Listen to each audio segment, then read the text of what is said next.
whoop your ass, so-called Debo. You know what happened to Debo at the end of the movie? Huh? He got hit with a brick. Huh?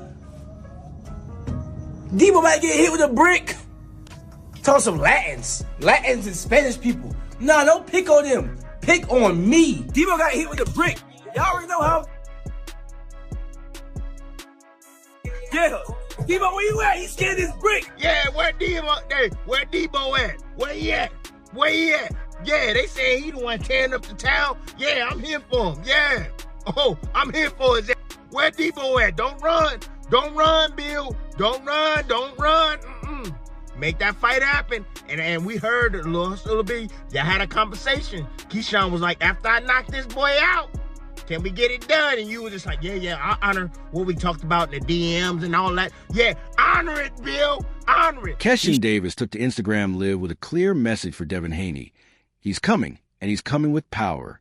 Davis declared he will not only beat Haney, but do it convincingly, shutting down any doubts about whether Haney can absorb elite-level punching. Keep picking on Craig, and you're going to figure out what's going to happen. You're going to get hit with a brick. And I ain't playing. You know I ain't playing. Hit with a brick. hit. Belt. So organic, so genuine.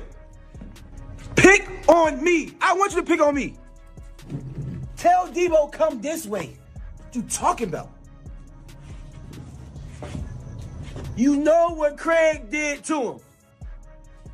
Davis didn't stop there. He pointed to what Ryan Garcia did to Devin Haney and made one thing crystal clear. He plans to do the exact same thing, if not worse. In his eyes, the blueprint has already been written. Now it's just his turn to follow it. So organic, so genuine. Pick on me. I want you to pick on me. Tell Debo come this way. What you talking about? You know what Craig did to him. In one of the most entertaining call-outs in recent boxing memory, Keyshawn Davis showed up to the actual house from the movie Friday, the same house where Debo met his fate. Standing right there on that iconic street, Davis looked into the camera and made his message simple: Devin Haney is Debo, and a brick is coming his way. Hey,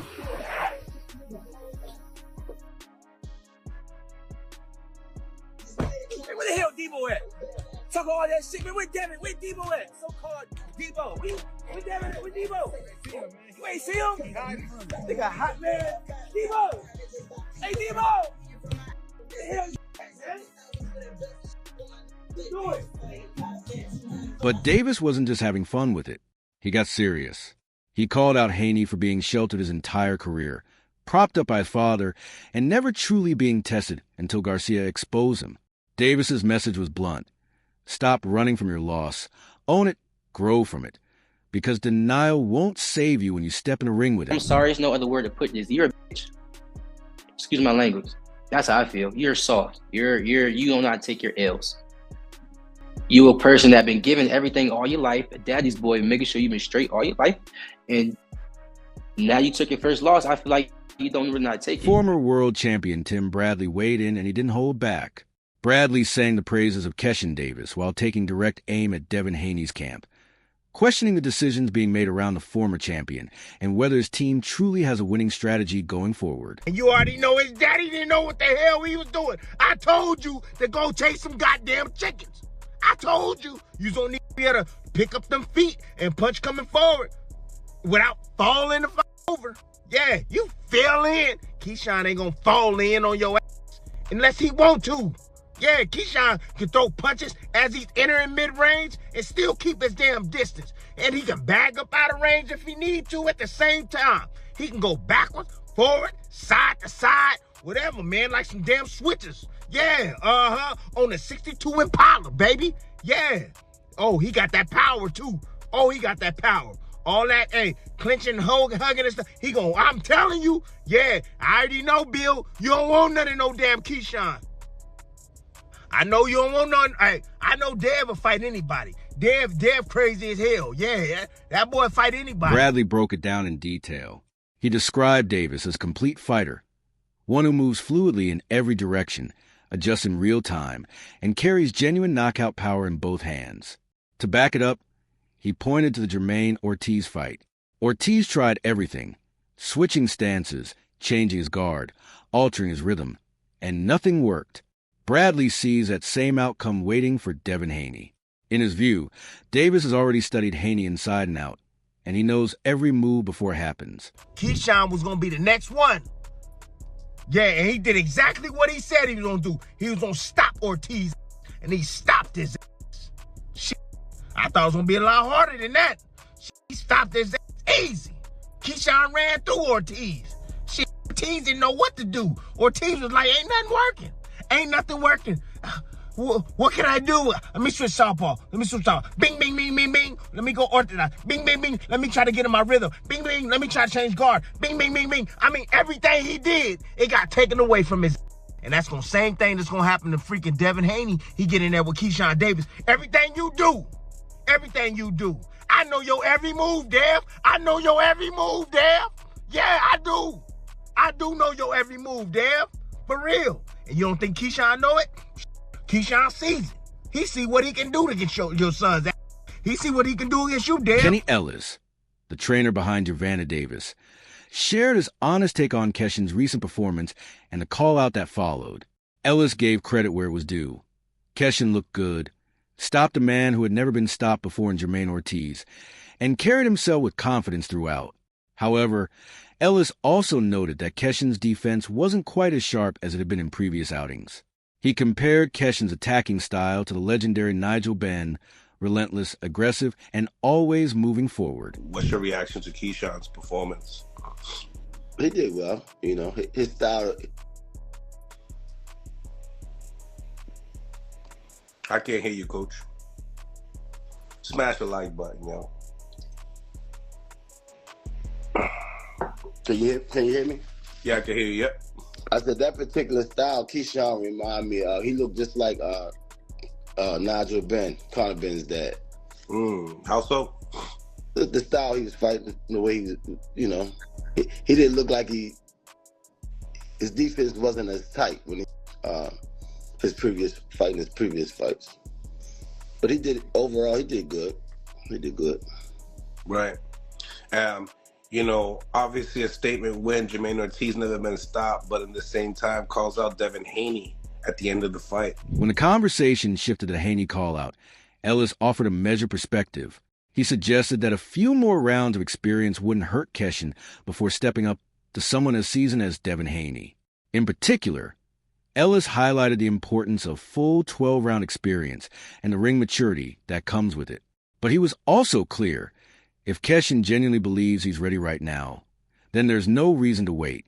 And with both camps already going back and forth publicly, Ellis acknowledged that this fight is picking up very real momentum.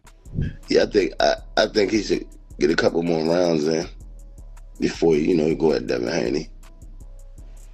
But if he feel like he can take him, let him get at him. Yeah, let him get at him. Are you looking at it more like that 12-round experience type deal? Yeah. Getting the rounds in? Get some rounds in, Get some rounds in. When you listen to and then, there's back and forth going with them too. Devin saying that, he would like to fight, the little brother before the big brother. What's your thoughts on that? I think there was a tweet saying that Shakur, I don't want to step on Devin Haney's toes. I'm going to let Keyshawn get Devin Haney. A lot of people had lots to say about it. They're saying that, listen, they're breaking down the rankings with two to three different The potential matchup between Devin Haney and Keyshawn Davis is no longer just a conversation. It's becoming one of the most anticipated fights in boxing. With Haney now settled at welterweight and holding a title following the Norman fight, the timing finally makes sense. Davis has the size, the confidence, and the will to push for this fight right now. And what separates this call-out from others is that it doesn't feel manufactured. Davis went out, created content, addressed Haney directly, and used humor and boldness to build genuine buzz.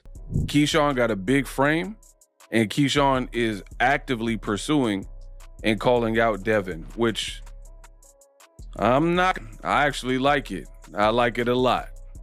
I like it a lot. right? Because again, my issue is do it when it makes sense. This time it makes sense. Right here, I have it pulled up. Keyshawn Davis. He didn't do just one, but he did 2 videos popping it and getting at Devin Haney. Hey, I'm gonna whoop your ass, so-called Debo. You know what happened to Debo at the end of the movie? He got hit with a brick. Debo might get hit with a brick. Talk some Latins and Spanish people. Nah, don't pick on them. Pick on me. The Debo and brick reference wasn't just a funny moment. It was smart promotion. It gave the call-out personality, made it shareable, and at the same time left no doubt that Davis means business. When a fight makes sense both competitively and commercially, the energy builds on its own. That's exactly what's happening here. 2 undefeated fighters, both hungry, both confident. If the 2 sides can get to the table, this matchup is all the ingredients to be a career-defining moment for both men. Go get hit with a brick. And I ain't playing. You know I ain't playing. Hit with a brick. hit. Belt. So organic, so genuine.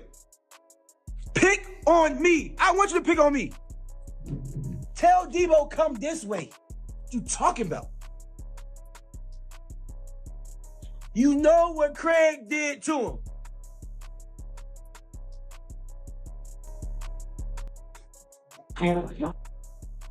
Wow. Hey. So-called. Hey, I ain't gonna front. The hit part was kind of funny. Hey. I'm gonna whoop your ass. Hey. Hall of Fame trainer Robert Garcia recently shared his thoughts on what would take to bring Devin Haney to the next level. Garcia was clear. Haney is already disciplined, dedicated, and technically gifted. But Garcia believes a missing piece is environment. Real growth, he argued, doesn't come from comfort. It comes from being surrounded by fighters who genuinely want to beat you every single day in the gym. And that's a conversation he's had more than once with Haney's father, Bill. Now, going back to the question and everything, I mentioned Haney responded. Did you read his response? Or did anyone ever bring it to your attention? Yeah, where he said that they've thought about it, but because of Ellie. Yeah. Look, he doesn't want Ellie. I've had a lot of conversations with his dad, and he's always told me that he would love to get some good work here in my gym. And believe me, fighters like Haney, who train hard, very dedicated, very disciplined. I think that thing that might be missing is a gym where you're gonna have competition, where you're gonna have fighters that want to kick your ass. That's the kind of competition that makes you better. That's why you just seen Duarte's fucking sparring session. We got 2 guys that want to beat him up, and that's what makes him even better. Garcia explained that his gym runs on internal competition. Every fighter in that building wants to be the best, not just in the world, but in that gym. That culture, he believes, is what sharpens elite fighters and pushes them past their limits. He wasn't suggesting Haney needs to completely overhaul his camp, but even a temporary stay, a sparring camp in that kind of environment, could provide the fresh challenges Haney needs to keep evolving. Because what Haney doesn't need, Garcia insisted, are sparring partners who are there just to take a paycheck. He needs fighters who are coming to hurt him. Everybody wants to be better than the other, because that's one thing, that's the advice I always give them. You want to be the best in the gym. You guys are all teammates, you guys are all friends, but inside the ring, you want to be better than whoever's in front of you. So that's what Haney, I would like to see from Haney, because I like him. I like Haney, I like his dad. They've always respected me. So, a gym where he's going to get real work, not sparring partners that are there to do what you tell them to do, that are there to get their ass kicked. No, I think he needs sparring partners that are going to try to kick his ass. Not because I want to train him, but just to improve him, because I like him as a person. I like his dad as a person. They've always been really, really good people to me. So that's the conversations we've had before. Coming over and sparring, he's got his reason maybe, but Ellie comes once a week, once every 2 weeks. So more likely he would. Veteran analyst Greg Hackett gave his breakdown of the Davis-Haney matchup, and as always, he kept it real. Hackett sees this as a true fight, not one-sided in either direction. He expects it to be competitive on the outside and ugly on the inside, with clean moments and messy moments mixed together throughout. On the question of Haney taking a fight with a relatively inexperienced Davis, Hackett shut down any criticism. Haney has to take these fights. That's how you stay relevant. That's how you stay dangerous. And that's how you build a legacy. As for Davis, Hackett pointed to his accuracy, his composure, and most importantly his body work, a detail that separates serious fighters from pretenders. Hackett's message was simple. Davis wins if he commits. Hesitation is the only thing that beats him. Devin Haney is just straight gonna box him, keep him on the outside, or because these guys are kind of like more similar size. No, it's gonna be a little bit of both. They're gonna get inside and outside. It's gonna be clean at times and it's gonna be nasty at times. It's gonna be a good fight. Because Keyshawn is gonna push for it to be a good fight. I mean, what does this say about Devin Haney even taking, even wanting to fight Keyshawn Davis, knowing a guy that only has 14 fights, only had one title? Devin Haney has to do these things. If not, then what are we talking about Devin Haney for? Devin Haney, they're not going to let Devin Haney just fight any old guy. So come on. We got to be real about the situation. Devin Haney needs these guys, and these guys need Devin Haney. So I like what Devin Haney is doing because he's keeping the smoke thick. You know what I'm saying? What are the upsides when it comes down to Keyshawn in this stylistic matchup that you see that is a close fight? Keyshawn Davis has turned his promotional campaign into an art form. Taking a page from one of the most iconic scenes in hip-hop film history, Davis traveled to the actual house used in the movie Friday, the same location where the bully Debo was knocked out with a brick by Craig. Standing there in person, Davis picked up a brick, looked straight into the camera, and told Devin Haney exactly what was coming. It was funny, it was creative, and it landed perfectly. But underneath the humor was a very real message. Davis is serious about this fight, and he wants the world to know it. And that's what Dev go by. So Keyshawn, actually, as you see in this video, he went to the actual house from the movie. And he's saying, I'm looking for Debo Dev. Then he picks up a brick and he says, you remember what happened to Debo at the end? He got hit with this brick. Then Keyshawn says, I'm going to hit Devin Haney with one of these bricks. At the end of his fight with Jermaine Ortiz, he called out Devin Haney. Devin Haney is seeking out a big name. Legacy fights is what Devin Haney is, where he's at 10 age of 27 years old. From the moment Davis called out Haney after stopping Ortiz, this fight has taken on a life of its own. It checks every box for Devin Haney, a high-profile name, a legacy opportunity, and a challenger who the public is genuinely excited about. Davis, for his part, has shed any hesitation. He's not asking for favors, no catch weights, no rehydration clauses, just a straight fight at 147 pounds. Haney's team, led by the always active Bill Haney, is already reported to be working behind the scenes to make it happen. And Haney himself responded publicly almost immediately after the call-out, signaling he's on board. Boxing needs fights like this, real competitive, with genuine stakes on both sides. And right now, all signs point to it getting made.